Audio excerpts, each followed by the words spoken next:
Hello viewers, আসসালামু আলাইকুম। আপনারা সবাই কেমন আছেন? আপনাদের দোয়া এবং ভালোবাসায় আমরা অনেক ভালো আছি। আজ আপনাদের মাঝে শেয়ার করব খোসা সহ কাঁচা আমের টক ঝাল মিষ্টি আচারের রেসিপি।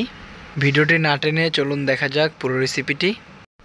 খোসা সহ আচারের রেসিপি করার জন্য আমি আম নিয়েছি 1 কেজি। আমটাকে ভালো করে ধুয়ে আমি এভাবে কেটে নিয়েছি ছোলা সহ। আমগুলোকে আমি এভাবে উপর দিয়ে কেটে নিয়েছি। আচার তৈরির জন্য আমি আচারের মশলা নিয়েছি 2 টেবিল চামচ, সরিষা বাটা নিয়েছি আমি আধা কাপ, আস্ত কাঁচামরিচ নিয়েছি 14 পিস, পাঁচফোড়ন নিয়েছি 2 টেবিল চামচ।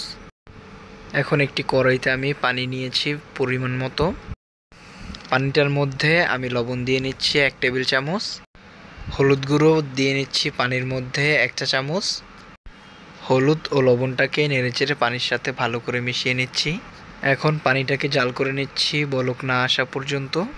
পানিটা বলক চলে এসেছে। এবারে আগে থেকে কেটে রাখা আমগুলো পানির মধ্যে দিয়ে নিচ্ছি। 4-5 মিনিট সময় নিয়ে আমটাকে সেদ্ধ করে নিব। আমটা সেদ্ধ হয়ে গিয়েছে, আমের কালারটা চেঞ্জ হয়ে গিয়েছে। এবারে আমটাকে ছেঁকে অন্য একটি পাত্রে তুলে নিচ্ছি।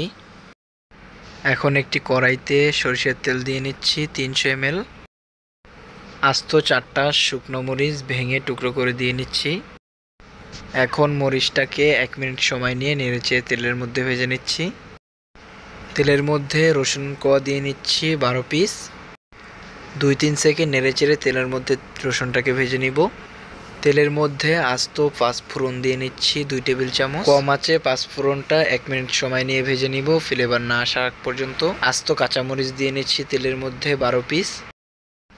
এখন আগে থেকে সেদ্ধ করে রাখা আমগুলো তেলের মধ্যে দিয়ে নিচ্ছি। আমটাকে নেড়েচেড়ে তেলের মধ্যে ভালো করে মিশিয়ে নিচ্ছি।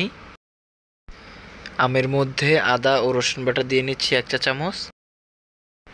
আমের মধ্যে সরিষা বাটা দিয়ে নিচ্ছি হাফ কাপ। এবারে সরিষা বাটাটা নেড়েচেড়ে আমের সাথে খুব ভালো করে মিশিয়ে নিচ্ছি। আমটাকে কম আঁচে জাল করে নিব 3 থেকে 4 মিনিট সময় নিয়ে। আমের মধ্যে আচারের মশলা গুঁড়ো দিয়ে নিচ্ছি 2 টেবিল চামচ।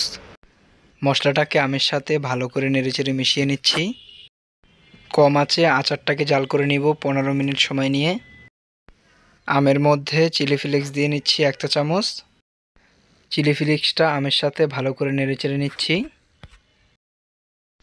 আমের মধ্যে লবণ দিয়ে নিচ্ছি স্বাদ মতো। লবণটাকে আমের সাথে নেড়েচেড়ে ভালো করে মিশিয়ে নিচ্ছি। এখন ভাজা মৌরির গুঁড়ো দিয়ে নিচ্ছি 1 টেবিল চামচ। ভাজা মৌরিটা নেড়েচেড়ে আমের সাথে ভালো করে মিশিয়ে নিচ্ছি। ভাজা পাঁচফোড়ন গুঁড়ো দিয়ে নিচ্ছি আমের মধ্যে 1 টেবিল চামচ। পাঁচফোড়নটাকে নেড়েচেড়ে আমের সাথে মিশিয়ে নিচ্ছি। এখন আমের মধ্যে চিনি দিয়ে নিচ্ছি 1 কাপ। আপনারা আপনাদের পছন্দ মতন দিয়ে নেবেন। আমটাকে নেড়েচেড়ে চিনির সাথে ভালো করে মিশিয়ে নিচ্ছি। এই সময় চুলার জালটা কম আঁচে রাখতে হবে এবং অনবরত নাড়তে হবে, না হলে আচারটা লেগে যাওয়ার সম্ভাবনা আছে। আমটা অনবরত নাড়তে থাকবো আমের কালারটা চেঞ্জ হওয়ার আগ পর্যন্ত। আমের কালারটা চেঞ্জ হয়ে গিয়েছে। এখন এর মধ্যে দিয়ে নিব সিরকা 3 টেবিল চামচ।